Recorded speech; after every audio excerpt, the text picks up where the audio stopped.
Thank you for helping us with the podcast. I much appreciate it. To start with, Dr. Sang Won, Yes.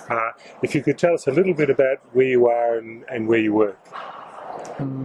I conducted head-to-head comparison of THK 5351 and AB40 51 for tau PET imaging in 2 Alzheimer's disease patients, for FTD syndromes, and 2 normal controls. Right, and Alzheimer's disease as well. In AD. In FTD syndrome patients and normal control. Yeah, right. And so, what syndromes were there? FTD syndromes. Regarding FTD syndromes, we included behavior variant FTD, non-fluent variant FTD, and semantic variant PPA patients. Right. Did you include people with Alzheimer's disease as well? Yes. Right. The work that you're doing is very important because there's been a lot of controversy at the moment regarding tau imaging in particular and what it's good for and how it works. Right, because some tau agents have off-target bonding. Some tau agents are better for Alzheimer's disease and not very good for other diseases. So that's with some have 3 repeat, 4 repeat versions. So it's important that this type of work's done so that we can compare the two. What were your findings?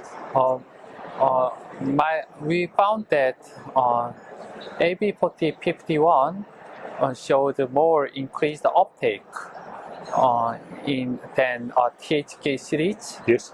In Alzheimer's patients. Yes. However, in FTD syndrome cases, yes, THK series showed more increased uptake than AB4051. Right. However, in semantic variant patients, 90% to 80% semantic variant patients seem to have TDP-C pathology. Right.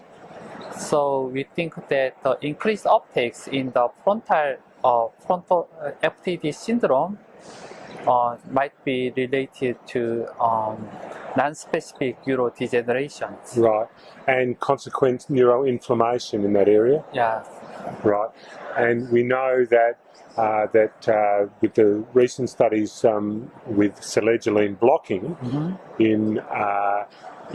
with the THK compound, they found that almost all of the THK uptake wasn't tau at all, but really MAO-B, and there's some concern about MAO-A binding also in 1451. So you think perhaps the frontal uptake in these subjects might be related to inflammation in these subjects rather than tau bonding?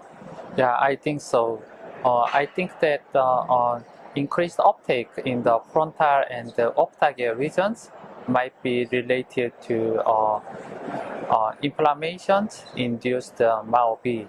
Right. Yeah. Right.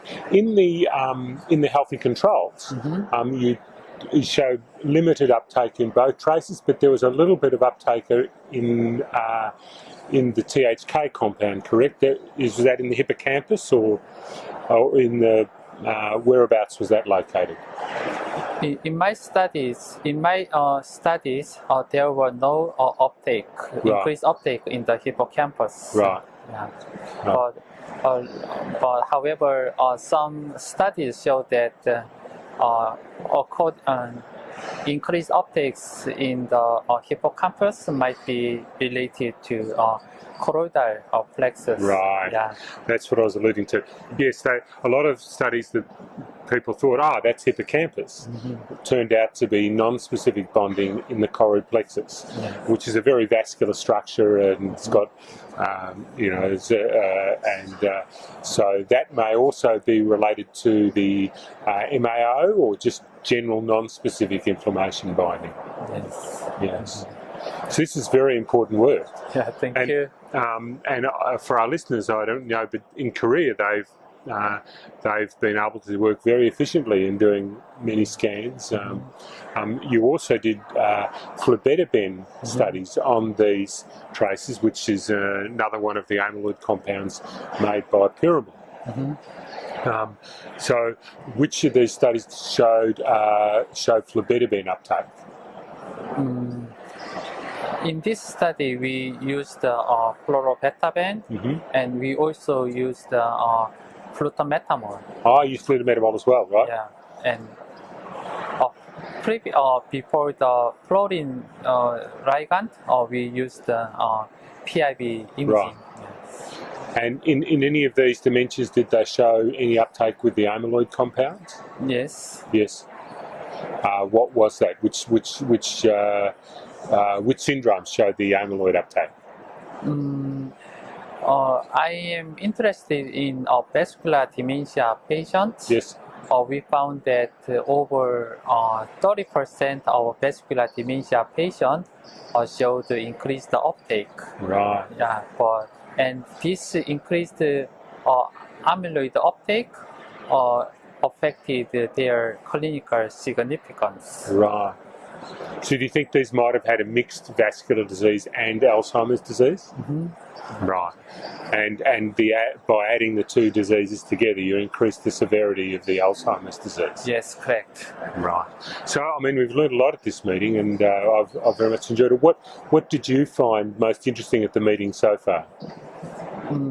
For amyloid ligands? Oh, for anything. Anything. Yeah. So what did you find? What were your takeaways from the meeting? What did you find was most interesting from the meeting? Yeah, we found that amyloid beta and the vascular burdens Yes. synergistically affected visual spatial dysfunction. Okay. And we also found that amyloid beta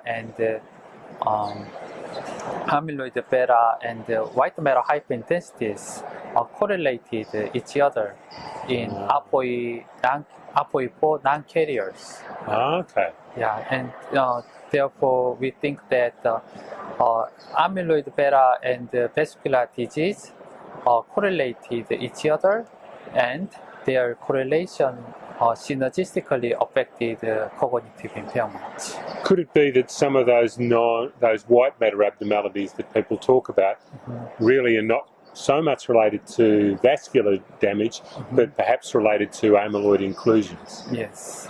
Yes. Yes, I think that's one of the takeaways we've had from the meeting as well.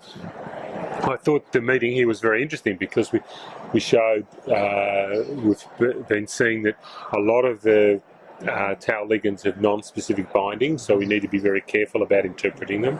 I think the other takeaway was that a lot of the amyloid PET was showing up earlier than we thought, and perhaps even at the same time as CSF amyloid. And I thought also that the tau ligands were showing up maybe at about the same time as the FTG changes. I don't know. Did you do FTG changes on any of these subjects? FTG. We don't have FTG data. Okay. Yeah, unfortunately. Yeah. Yes. Yeah, because I think that'd be interesting to correlate FTG. It does co-localize with the tau changes, Yes. but there's some question about which comes first, tau or amyloid. So I think that's a controversial issue. Yeah, very interesting issue. Yeah. So we're living in an exciting time. And there's of course there's new traces coming on. You used the 1451 and the THK compound, but there's some other traces coming. Some which might come to Korea, and certainly I know they're coming to Australia. Not yet. However, we try to have pyramid ligand or Yes. Merck ligand. Yeah. And Roche also, I think they've got a ligand coming out as well. Yeah, I hope so. Yeah.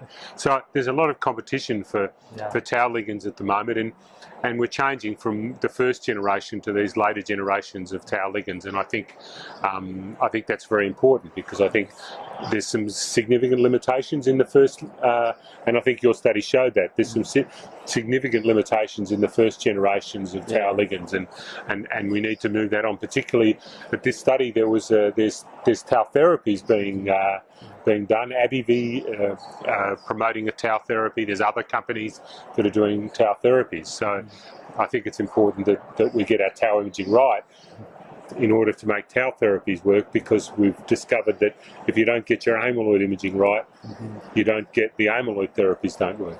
Yes.